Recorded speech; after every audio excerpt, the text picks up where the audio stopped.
T'avances, tu fais beaucoup et quelque chose en toi demande juste de ralentir. Quelque chose en toi voudrait se sentir relié. Ici, on s'arrête un instant, ensemble. Bienvenue dans Humain Humaine en processus. Un balado qui est né d'un besoin simple, celui de se rencontrer pour vrai, de parler du chemin pendant qu'on le marche. On vient pas expliquer la vie, on vient la vivre. Chaque épisode, c'est une rencontre entre deux chemins qui se racontent, se croisent et se tricotent. Il n'y a pas d'expert. Chacun est au service de sa propre expérience. On parle de ce qui se passe à l'intérieur, des prises de conscience, des couches qui tombent, de la vulnérabilité qui ouvre quelque chose. Si tu écoutes cet épisode maintenant, c'est peut-être parce que tu sens que ton chemin pourrait résonner avec celui de quelqu'un d'autre. C'est un moment, un espace pour ralentir, pour te déposer, pour ressentir que nos processus sont profondément liés. Alors, installe-toi, respire et marchons ce bout de chemin ensemble. Bonjour les beaux humains et les belles humaines en processus. Bienvenue dans cette deuxième partie de mon entrevue avec Catherine Oussiot. Dans cet échange, Catherine nous partage ce qu'elle vient chercher en faisant cette entrevue. Elle nous parle aussi du chemin qu'elle a parcouru entre le désir de mourir en toile de fond versus sentir la vie pulser en elle et donc cultiver son jardin de bonheur intérieur. C'est beau ça? Bonne écoute! Bonjour Catherine! Hello Juliane. Nous voilà pour la deuxième partie de cette entrevue. Alors, je vais juste faire un court résumé là, de ce que moi j'ai reçu, en fait, dans mes mots, dans la première partie, où tu nous partageais ta quête, en fait, pour aller à la recherche de plus de liberté intérieure, en te déconditionnant, en vivant, en fait, de multiples expériences qui t'ont amené à te déconditionner pour aller à la rencontre de plus de liberté intérieure. On a aussi parlé de cet espace qui s'est à l'intérieur de toi, de nous, en fait, de chacun de nous, qui est relié, entre autres, à nos sens. On a aussi fait... on a parlé de d'autres choses que sûrement que je vais relier dans cette entrevue-là. Fait que je vais m'arrêter là pour le résumé de la première partie. Mais là, j'ai le goût, en fait, d'entrée de jeu, de te demander, parce que je trouve ça intéressant, parce que tu es une des personnes qui est venue vers moi pour me dire Juliane, j'écoute tes épisodes, tes entrevues, puis je trouve ça vraiment intéressant ce que tu fais, puis il y a quelque chose en moi qui m'appelle, moi aussi je veux le faire. Et je tiens quand même à dire que ça a été un processus, parce que ça, là, ça date peut-être de octobre. Après ça, on a fait notre pré-entrevue en décembre. Après ça, on a été supposé de faire l'entrevue à de multiples reprises et on a reporté à de multiples reprises. Je trouve ça intéressant de le préciser parce que, comme dans tout processus, tu sais, des fois, il y a des choses qui se présentent, puis on s'est laissé porter par ça, puis nous voilà aujourd'hui à enregistrer. Et j'aimerais ça, si tu acceptais, dans le fond, de partager pourquoi tu as cet appel-là de venir partager ton processus dans mon balado. En fait, on s'est rencontrés différentes fois dans un groupe. Puis dans le groupe dans lequel on était, je pense que tu as pas mal passé en entretien, en podcast. À peu près, on est 7-8, plus de la moitié en tous les cas des personnes qui étaient dans ce groupe. Puis j'ai eu beaucoup de plaisir à écouter tes podcasts. Puis je t'ai entendu dire à un moment dans ce groupe-là de dire « Ah, mais tiens, maintenant il y a quelque chose de différent qui va se passer, c'est des gens qui vont venir vers moi. » Et hop, c'est comme on dit, c'est pas tombé dans l'oreille d'une sourde. C'est venu résonner dans un appel que j'ai de me dévoiler davantage. À travers un médium qui peut être entendu par toute personne qui voudrait. Donc, j'ai pas le contrôle. J'ai l'habitude de faire des ateliers, de parler devant des personnes, mais les personnes viennent rechercher quelque chose que j'ai à dire suivant un thème par rapport à une expertise, certaines connaissances, très très humblement. Mais dès que j'anime des ateliers, je me sens sur mon X, j'ai aucune difficulté à parler de la matière, à aller plus loin, à faire de l'impro par rapport à ce qui est vécu en rebondissant sur les situations des personnes, à parler de moi aussi à travers ça, mais toujours dans un cadre et quelque part une position quelque part référentielle où les gens viennent chercher quelque chose. Et je trouvais que dans l'exercice qui était proposé, ah oui, aussi avant, c'est que je me suis souvent heurtée à une limite en moi où, quand je voulais faire un petit enregistrement, par exemple à l'organisme communautaire à laquelle je travaillais, je donnais mes ateliers et autres, et si je devais faire une petite vidéo de présentation ou même de contenu, vraiment je me heurtais à un mur. Il y avait quelque chose chez moi qui se déconnectait. Je rentrais dans ma tête, puis j'arrivais pas à être vraiment présente et habiter mon propos comme je peux l'être dans un atelier ou quand je parle à quelqu'un, où je suis vivante dans mon propos et où je l'habite, et je trouve que c'est ça l'intérêt. Et il y avait cette part, pourquoi j'enregistrais, il y avait qui ça peut intéresser quelque part, mais aussi dernièrement, il y a eu comme une prise de conscience qui s'est faite, parce que c'était un processus souffrant. J'ai essayé plein de choses différentes, parce que quelque part il fallait le faire, c'était intéressant, mais il y avait vraiment une barrière où je perdais énormément de vivance dans ce que je mettais en avant et de ce que j'enregistrais. Et là, j'ai eu une prise de conscience récemment où ça m'a ramené, parce que oui, il y a le deuil de ma grand-mère, mais il y a le deuil de mon père aussi à 19 ans. En fait, j'ai des traumas de deuil. Et parler devant une caméra tout seul, c'est comme si je parle dans le vide. Et ça m'a ramené, j'ai vu comment ça me ramenait à une souffrance de trauma de deuil de mon père, où quelque part j'essayais de lui parler, j'essayais de rentrer en contact avec lui, mais la connexion quelque part ne se venait pas, et j'avais l'impression de parler dans le vide, cette perte de connexion avec la jeune, avec la souffrance dans laquelle ça me mettait. Et là, en voyant, il n'y a pas longtemps d'ailleurs, peut-être pour ça aussi où ça a été un petit peu reculé, mais je trouvais que la proposition d'avoir quelqu'un en face, parce que là, j'ai pas l'impression d'enregistrer. Je te parle à toi. Pour moi, on a un dialogue. Hein? Je te vois, on est yeux dans les yeux. Il y a un dialogue qui s'installe. Je sens quelqu'un à qui je parle avec cette écoute. Donc, au départ, si on revient il y a quelques mois, il y avait « Oh, ça, je sens que c'est la prochaine évolution de mon être, non seulement enregistrer quelque chose, mais enregistrer quelque chose qui parle de moi.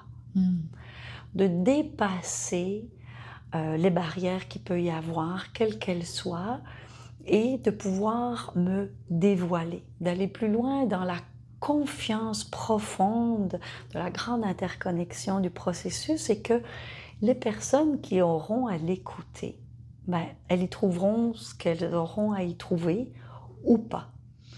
De me mettre d'abord et avant tout dans mon expérience à moi, dans ce centre intérieur d'où tout part. Et où justement, souvent, où je me perds, c'est quand je me décentre dans l'autre, dans les besoins de l'autre, dans ce que l'autre va penser, dans ce que l'autre a besoin. C'est jamais juste, cette affaire-là. Et tout mon leitmotiv, toute ma quête et l'enseignement et l'accompagnement que je prodigue parle de ça. De revenir à soi, certainement pas en égocentrisme, avec la conscience du monde extérieur, dans cette expansion de conscience-là, mais avant tout de partir de soi, de partir de ses besoins, de cette écoute plus grande-là, et de faire les choses à partir de soi dans cette intégrité-là. Et que c'est à partir de cette intégrité-là que d'avoir confiance dans l'environnement, donc les autres dans l'environnement, puissent s'adapter et aller dans le juste de ce qui est pour eux.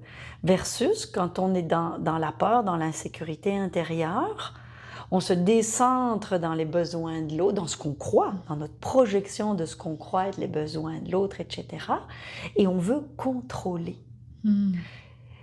La velléité de contrôle de son environnement vient, à mon sens, d'une insécurité intérieure.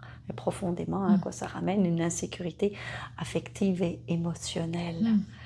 Donc, en revenant à soi, en nourrissant et en habitant profondément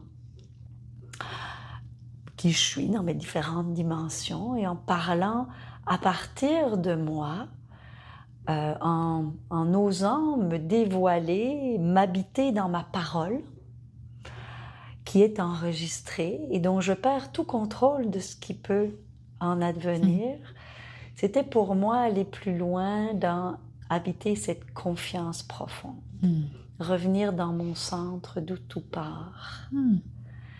Et donc d'ouvrir un autre petit espace de mon développement intérieur. Puis j'étais à cet endroit-là. Wow! Donc, en résumé, oser se montrer en vulnérabilité, mais pas le faire pour les autres, le faire pour soi. D'abord, pour ce que ça nous apporte, puis pour... Oui, je comprends bien. Oui, moi je relie vulnérabilité avec beaucoup authenticité. Oui, moi aussi. Ça, en fait, je les dis toujours ensemble habituellement. Et que c'est la grande force de la vulnérabilité, authenticité, c'est, je reviens avec mes mots, être intègre avec soi-même. Et oui, pouvoir se nommer, pouvoir se dire dans qui on est, évidemment avec beaucoup de discernement. Il y a peut-être des espaces où c'est pas la meilleure chose, encore que. Ça, c'est mes croyances et sûrement mes limites à moi. Parce qu'il y a une phrase, un leitmotiv qui résonne tellement dans chacune de mes cellules et dans ma vie. La ligne directrice, c'est cette fameuse phrase de Gandhi, « Soyez le changement que vous voulez voir advenir ». Pour moi, c'est comme le summum de l'intégrité, de la confiance profonde, quand tu vois ce qu'il est arrivé à faire. Mais donc, j'en suis encore dans, oui, avec discernement. C'est ma limite actuelle. Mais je ne voudrais surtout pas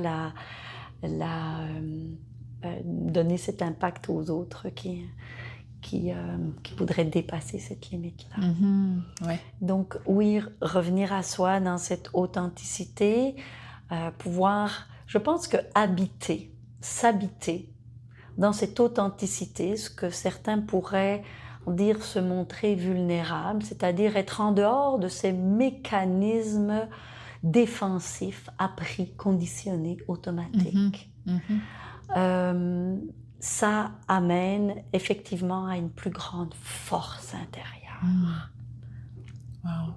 C'est beau ce que tu dis parce que tu vois de mon regard à moi, quelqu'un qui a voyagé autant que tu as voyagé, quelqu'un qui a déménagé ou qui n'a pas eu de point d'ancrage puis qui a été vraiment beaucoup dans ton processus comme tu as été, ça prend énormément de force. Donc de mon regard, pour moi, quand je te regarde, tu es vraiment forte. Tu sais, fait que c'est intéressant de...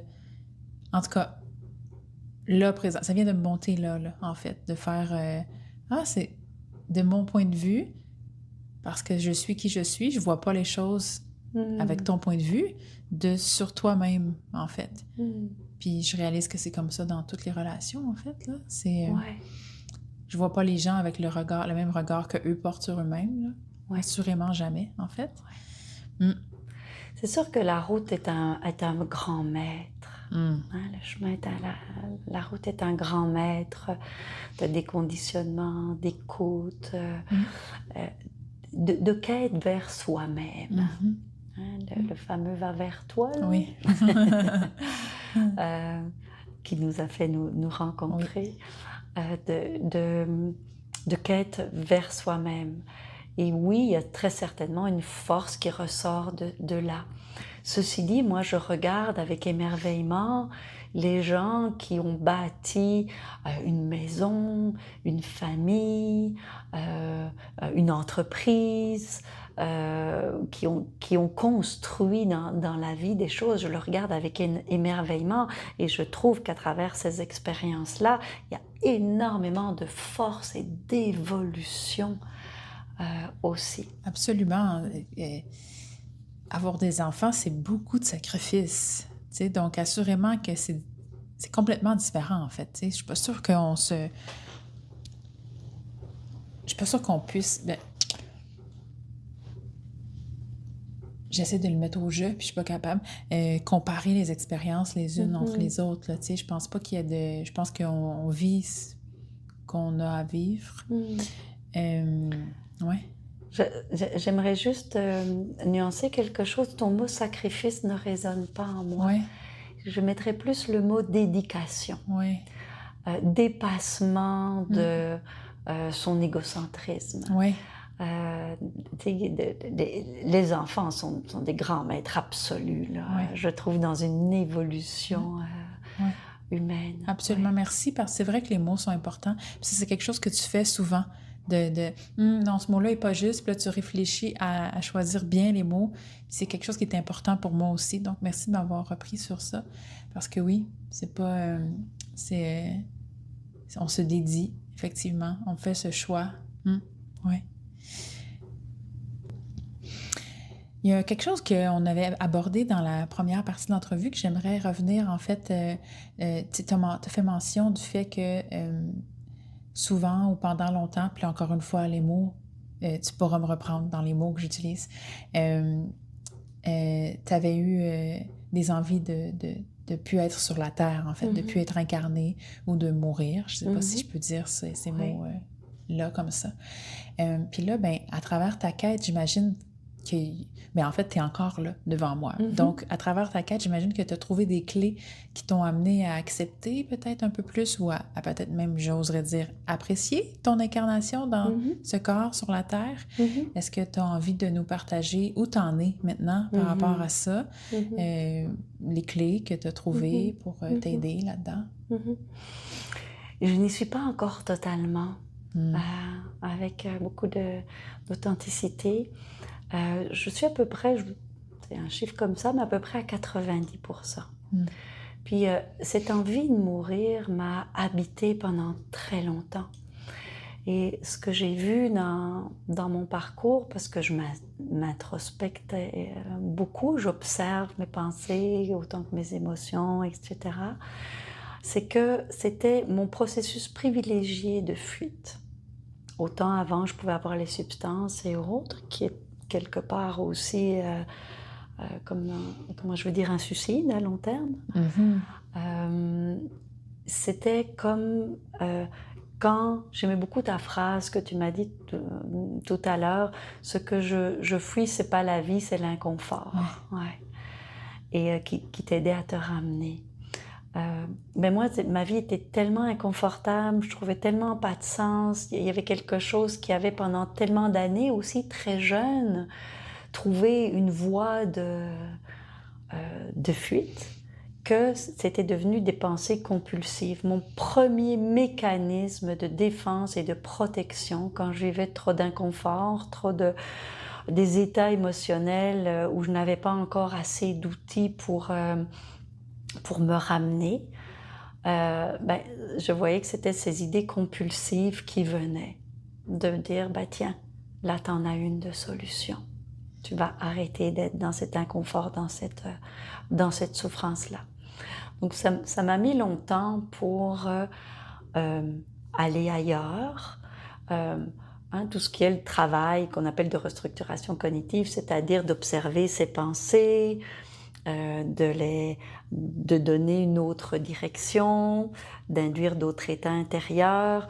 Tout ça, à travers les années, j'ai pu faire pour de moins en moins accrocher à ces idées-là, à m'identifier à ces idées-là. Mais ça a été pendant longtemps en toile de fond qui montait. Puis comme je dis, avec les outils que j'ai eus, très vite, je ne les laissais pas monter. Je les accompagnais pour qu'elles retournent à leur place. Et moi, de pouvoir générer d'autres pensées, donc qui étaient en lien avec d'autres états intérieurs, etc. Mais ça m'a mis longtemps à aller dans les racines profondes pour faire en sorte qu'il n'y ait plus cette levée de ces pensées-là, qu'elles ne montent plus, d'aller petit à petit travailler en profondeur dans ces racines et de trouver le chemin de, oui, je peux induire un état intérieur par me remettant dans d'autres scénarios mentaux, ce qu'on appelle des inductions de ressources, ce que je fais beaucoup aussi en accompagnement. Ça fonctionne, ça me permet de vivre, de rire, d'être là. Mais aller plus profondément et de trouver le chemin de la source de la joie intérieure. Ça a été une de mes grandes quêtes aussi. Où est-ce qu'elle est, cette source-là? C'est comme si j'en étais déconnectée. Je ne le voyais pas. Je pouvais induire des états de joie, d'amour, de calme, de paix, de bien-être, etc. Mais pouvoir sentir en moi, reconnecter avec cette source profonde que je mets avec la source de la vie. Sentir comment la vie pulse et bat en chacune de mes cellules, puis que j'appelle maintenant cultiver mon bonheur intérieur. J'appelle ça, j'ai un jardin de bonheur intérieur avec où se logent toutes les racines de la joie, etc. Puis d'aller cultiver ça. Donc, ça m'a mis du temps à reconnecter à ça.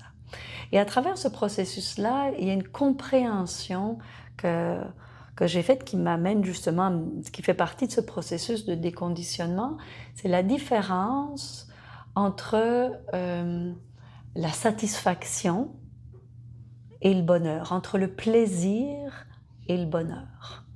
C'est deux choses pour moi très différentes. Le plaisir est éphémère. Il dépend d'une source là, extérieure. Il a comme on va avoir du plaisir parce que il y a quelque chose qui est là. On vit une expérience sensorielle ou autre qui active notre circuit, la récompense du plaisir, etc. On vit du plaisir. Le problème avec ça, c'est quand il s'arrête, hop, il y a quelque chose en nous qui en veut plus. Et on souffre que ce soit arrêté. Puis des fois encore plus qu'avant.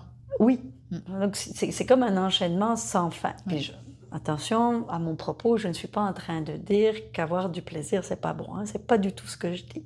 C'est juste de le remettre dans sa juste perspective. Et effectivement, pouvoir avoir un plaisir et être en gratitude pour tous les petits plaisirs de la vie, ça peut venir nourrir aussi quelque part notre espace de bonheur. Mais c'est important de savoir que c'est pas la même chose. Et là où j'ai eu l'ouverture, c'est à travers justement les différents types de méditation. Il y en a une qui m'a beaucoup marquée, c'est Vipassana. J'ai fait plusieurs fois dans ce chemin-là, Vipassana. Et là, tout l'enseignement, c'est d'entrer dans un espace non duel. De voir que la souffrance vient du fait de soit quelque chose qui ne nous fait pas plaisir, où il y a une réponse de rejet. Puis ça peut être très conditionné aussi. Ou quelque chose qui active justement le circuit de la récompense et du plaisir. Et donc, on en veut encore, on en veut encore. Et toute notre souffrance vient de cet espace non duel. Dit en 2-3 mots, très succinctement, des heures et des heures d'enseignement et d'expérience, des années de grand maître. Je ne voudrais pas du tout me comparer à ça. En tout cas, ma petite compréhension en quelques mots de ça. Et là, j'ai eu des expériences justement où il y a des parties de moi, ma conscience a touché à différents moments.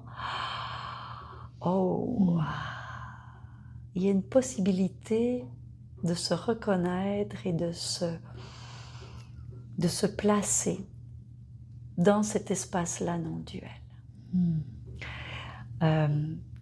Mais on est conditionné en tant qu'humain, justement, tous nos apprentissages, comment on se vit, comment on s'identifie, comment on se reconnaît, qui on est, etc.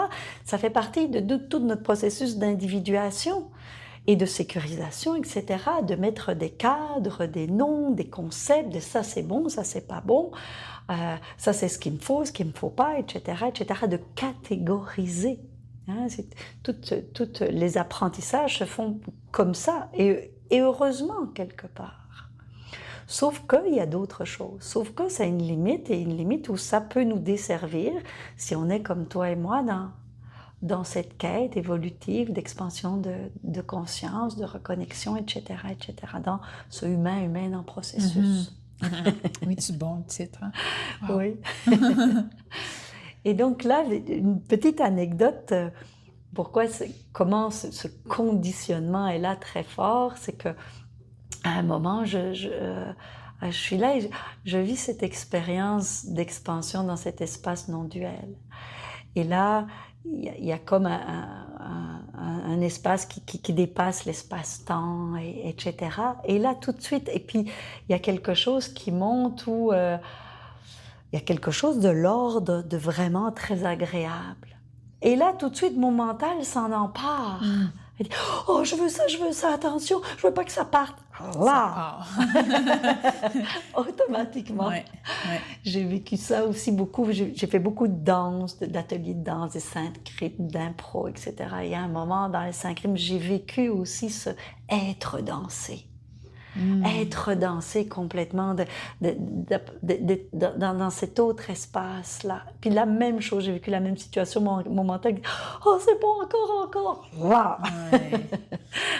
Voilà la petite anecdote pour dire comment on est conditionné dans cette dualité rejet, préhension, je veux pas, le bien, le mal, etc., etc. Et que quand on parle de cultiver ce jardin de bonheur intérieur, c'est un espace intérieur où il n'y a pas de bien, il n'y a pas de mal, il n'y a pas de... C'est le c'est. Le c'est. L'être. La connexion à notre essence, à cette essence ciel. Ouais. De revenir là, d'habiter cette essence de vie qui a dans chacune de nos cellules, dont moi, quand je fais cette expérience-là, je me reconnecte à une joie de vivre, j'ai difficile de dire le mot amour parce qu'il est tellement galvaudé, il veut dire tellement de choses, mais profondément une vibration de paix intérieure, mais dans une vivance, dans une scintillance des cellules, avec de la joie, une paix joyeuse, une paix vivante. Moi, c'est ce que j'appelle la vivance, se mettre dans sa vivance. Et donc, je ne sais pas d'où on est parti pour en arriver là par rapport à ta question. Mais c'est parfait. Non, c'est bouclé, la question est bouclée. Okay. Puis là, ça m'amène à... Ah oui, la mort et comment j'étais arrivée à... Oui. C'est ça, à faire en sorte, c'est quoi mon cheminement par rapport à ce mécanisme de fuite-là. Oui. Ouais, voilà. Donc, je m'incarne de plus en plus. Oui, oui, non, vas-y. Et je m'incarne de plus en plus et de plus en plus chaque jour, en tous les cas, le plus possible, j'œuvre, je mets ma conscience, mon attention, autant que je peux, à aller nourrir cet espace-là de vivance. Oui, c'est magnifique. J'aime beaucoup les mots que tu utilises pour parler de tout ça. Puis ça m'amène à... tu nous as parlé, j'ai fait Vipassana, tu m'avais parlé aussi que tu as fait plusieurs types de méditation. Puis que je trouve que c'est très relié à ce que tu viens de dire, en fait, c'est que tu m'as dit, et là maintenant, j'essaie d'incarner la pleine conscience à chaque instant. Donc, plutôt que de prendre, je te laisse en fait m'expliquer qu'est-ce que ça veut dire ça pour toi, incarner la pleine conscience. Est-ce que c'est relié à nourrir ce jardin de bonheur intérieur? Totalement. Hein, on parlait dans le premier enregistrement de... de se vivre, de se reconnaître le plus possible dans ces différentes dimensions, dans cette expansion de conscience-là. Et donc, dans cette incarnation, dans cette humanité, le corps incarné, chaque cellule de mon corps dans une conscience d'un espace beaucoup plus large, ce qui est pour moi, tu sais, ce qu'on peut appeler la pleine conscience, ce serait, j'en suis loin, je tiens à le dire, mais c'est vivant en moi, cette quête, cette attention-là. C'est par exemple de faire la vaisselle, ben, ça peut être dans chaque acte qu'on fait, dans chaque pas qu'on marche, dans chaque regard qu'on pose sur les choses, c'est d'habiter pleinement le moment, hein, ce qu'on appelle le fameux instant présent, oui. Le être ici et maintenant, pas dans notre esprit qui virevolte ailleurs. Hein, beaucoup d'êtres humains, on se vit vraiment, vous ne voyez pas, mais je mets ma main au-dessus et en dessous de ma tête, on se vit beaucoup ici, dans la tête. Oui. Puis c'est quand notre corps ou notre émotion nous rappelle dans une souffrance ou dans une très grande joie intensité, là que ça nous rappelle à l'ordre et qu'on est obligé de descendre un peu. Comment je peux un petit peu plus chaque jour mettre mon attention à me vivre dans mes différentes dimensions, dont le corps, et donc où j'amène ma pleine conscience ici, dans cette incarnation, dans ce que je vis, dans l'instant présent. Et c'est à partir de ce moment-là que je peux le plus écouter ce fameux espace qui sait. Voilà. Cette fameuse inspiration de c'est quoi mon prochain pas, c'est quoi mon prochain acte, c'est quoi mon prochain mot. Je ne sais pas ce que je vais dire là, la prochaine phrase. C'est une danse. Moi, j'appelle ça danser là, avec la vie, d'être là comme quand on danse. Oui, on peut avoir certains pas, etc. Mais les vrais danseurs, ils se laissent porter par ce mouvement-là de la vie. Encore plus si on fait dans un mouvement libre, une danse avec la vie. J'aime beaucoup cette métaphore-là d'être dans cette danse de la vie qui demande une écoute de chaque instant, de chaque fluctuation, du vent qui est... d'habiter son mouvement, d'habiter son pas. Wow! Magnifique. Donc, je viens de prendre quelques instants. J'ai dû arrêter l'enregistrement pour relire mes notes et tout. Et j'essayais de faire rapidement.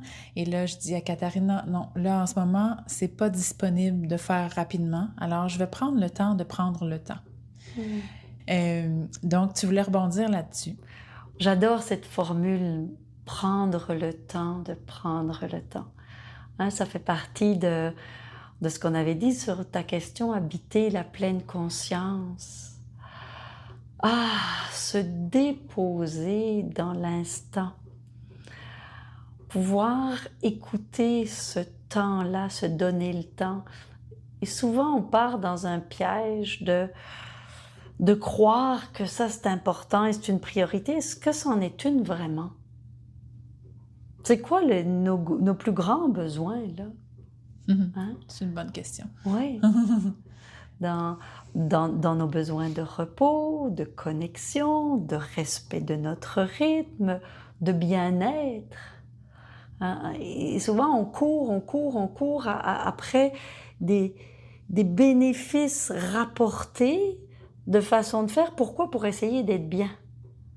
Alors que si juste on pouvait ralentir, écouter, de voir qu'il y a peut-être des priorités qui n'en sont pas ou des pressions qu'on se met qui n'en sont pas. En tout cas, je vais parler de moi, que je mets qui n'en sont pas.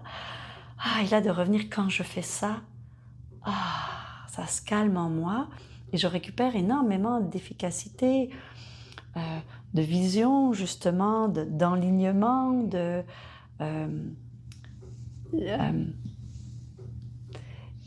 d'inspiration pour pour continuer mon chemin le plus possible. Je voudrais, puisqu'on en est là, tu as dit Katharina. Oui. En fait, il s'est passé dans mon périple que, à un moment, je rencontrais beaucoup de gens et on s'échangeait des téléphones, on vivait des expériences, puis on partait chacun son chemin, avec des goûts parfois de se revoir, de se rencontrer, en tous les cas de rester en lien. Et quand je téléphonais à ces personnes et que je leur disais c'est Catherine, la personne Catherine, ben oui, on s'est vu là, on a fait ah oui, oui, oui, oui, Catherine, nanana. Donc il se rappelait, il se rappelait très bien de moi, de notre vécu, mais c'est comme il ne l'associait pas à mon prénom. Puis dans mon périple, j'ai été vivre en Espagne à un moment, et là les gens disaient Katharina, Katharina. Puis j'ai commencé à m'appeler comme ça. Et même en France ou dans d'autres pays dans lesquels j'étais. Et là, j'ai vu que les gens, directement, ils m'associaient avec mon prénom. Quand j'étais venue, je disais, c'est Katharina. Ah oui, Katharina, blablabla. Donc, ça a fait que, ben, tiens, ben, je vais le garder. Puis j'aimais, ça avait ce côté chantant, ce côté justement dans ma quête de retrouver plus de vivance, de joie de vivre. Je le trouvais beaucoup plus, justement, pétillant, vivant, chaleureux, que le Catherine, que je trouve est très austère. D'ailleurs, il y a énormément d'histoires de Catherine avec des sacrifices, des douleurs, de la souffrance, etc. Et donc, j'ai gardé ça, ce qui fait que dans mon cercle d'amis, dont tu fais partie, c'est comme ça que je me présente. Toutes mes amies me connaissent comme Katharina. Mais comme c'est au Québec que j'ai commencé à me réinstaller, à avoir une vie professionnelle plus officielle, ben, forcément, mon nom de baptême, on va dire, sur ma carte d'identité, sur mon permis de conduire, ben, c'est Catherine. Catherine Oussiot. Donc petit à petit, je l'ai réintroduit, ce Catherine Oussiot. Au début, ça a été confrontant. Puis de plus en plus, j'ai pu me reconnaître, j'ai pu me revaloriser, me reconnaître, me réhabiter, en fait, ce prénom de Catherine. Et maintenant, les deux coexistent. Katharina et Catherine, quelque part, ils dansent ensemble, ils font des liens, ils sont ensemble. Donc maintenant, l'un ou l'autre, ça devient un petit peu près égal pour moi. Sauf que dans ma sphère privée et amicale, ben, étant donné que c'est lancé comme ça, que tout le monde me connaît comme Katharina, ça reste. Et que j'aime beaucoup. Katharina. J'aime oui, beaucoup. Moi aussi. Là, tu es la troisième Catherine que je reçois en entrevue et rapprochée. Puis il y en a une qui c'est Kate, puis ma Catherine c'est Katou, là, je l'appelle toujours Katou depuis comme je sais qu'elle s'appelle Catherine, tu sais, mais à l'intérieur de moi c'est Kat ou Katou, tu sais, fait que je comprends très bien ben en fait puis moi je m'appelle Joliane, tu sais, donc Joliane c'est unique, je marque les esprits, il n'y a personne qui oublie, c'est très rare que les gens oublient mon nom, c'est, tu sais, donc, ou qui je suis par rapport au nom, là, tu sais, donc, je peux, dans le sens que je peux pas me relier à toi, et en même temps, je comprends très bien, parce que moi, je suis de l'autre côté où j'ai un nom absolument marquant, tu sais, donc, je peux comprendre qu'est-ce que c'est quand on a un nom peut-être plus commun, mettons, j'aime pas dire ça. Je ne le vis pas comme un nom commun, je le vis comme un nom austère, porteur de sériosité. Puis moi, j'ai une certaine personnalité assez sérieuse, profonde. Hein. J'ai des côtés aussi très flamboyants et rire et danse et tout ce que tu veux, mais j'ai des côtés qui peuvent être aussi très sévères en moi, quelque part. Et en passant par le Katharina, avec toute cette danse, cette vie, ce latino qui flamboie et qui pétille, mais maintenant, le retour vers Catherine a été empreint de pouvoir habiter toutes ces qualités-là aussi, et de pouvoir les transférer dans mon Catherine. Et pour faire une petite boucle avec ce qu'on disait avant, comme quoi comment nos pensées induisent aussi nos états intérieurs, le fait de comment on regarde les choses, hein, le regard qu'on porte sur les choses et comment on les envisage, qui fait notre appréhension du monde, qui enligne notre vie. Maintenant, en transférant dans ce Catherine-là, toute cette part-là que je me suis réappropriée avec le Katharina, je le vis complètement différemment. Je ne le vis plus comme sériosité. Au contraire, je prends ces qualités aussi de sériosité, de profondeur, parce qu'il y a énormément de profondeur là-dedans qui m'habite aussi, et je peux à nouveau les allier, de nouveau me refaire l'adepte du « et ». Et je peux vivre avec les deux, et bien qu'il y ait des petites différences, mais en tous les cas, dans ce Catherine, j'y mets plus le même ressenti, le même regard, je ne l'habite plus de la même façon. C'est magnifique. On a fait plein de liens dans cet enregistrement-là avec le premier enregistrement. Donc, à toi qui écoutes, si tu n'as pas compris, c'est peut-être le moment d'aller écouter la première partie. Alors, est-ce que tu avais quelque chose que tu voulais dire pour conclure, une dernière chose? J'ai adoré cette expérience, Joliane. Je suis pleine de joie, de vie, justement. Je te remercie profondément de mettre ça à l'écoute et à disposition et des personnes qui se dévoilent et des personnes qui écoutent. Moi, je les ai écoutés tous, tes épisodes, et chaque fois, j'en ressens une grande richesse. Il y en a même plusieurs que j'ai écoutés plusieurs fois. Ah oui? Oui. Wow. Alors, merci d'offrir ça au monde. Merci. C'est un beau cadeau parce que la dernière entrevue, la dernière personne que j'ai reçue en entrevue, on se disait justement que dans le fond, d'abord et avant tout, on le fait pour nous. Et je me suis reconnectée à ça parce qu'il y a encore cet enjeu-là de ah, mais personne qui écoute, pourquoi je fais ça, Il n'y a pas personne qui écoute. Il y a des gens qui écoutent. Et quand je me relis, quand je me dis, je le fais d'abord et avant tout pour moi. Le nombre de personnes qui écoutent, que ce soit 3 ou 300, soudainement, ça n'a plus aucune importance. Et donc, de savoir que à travers ce chemin, il y a quand même des gens qui écoutent et que ça leur fait ce que tu viens de dire que ça te fait, ben ça ajoute, c'est une valeur ajoutée. C'est pas mon leitmotiv, et ça, c'est un beau cadeau supplémentaire. Bon, bref. Alors, merci d'avoir fait ça avec moi. Je suis très contente. Merci, Joliane. Oh! Avant de repartir, prends juste un petit moment pour laisser ça descendre. Vois ce que ça change en toi. S'il y a quelque chose qui a résonné, pense partager cet épisode à quelqu'un avec qui tu te sens relié. Aussi, continue le chemin à ta façon, en restant relié à ce qui est vivant en toi. Et si tu en as envie, abonne-toi au balado. Comme ça, on va rester reliés ensemble.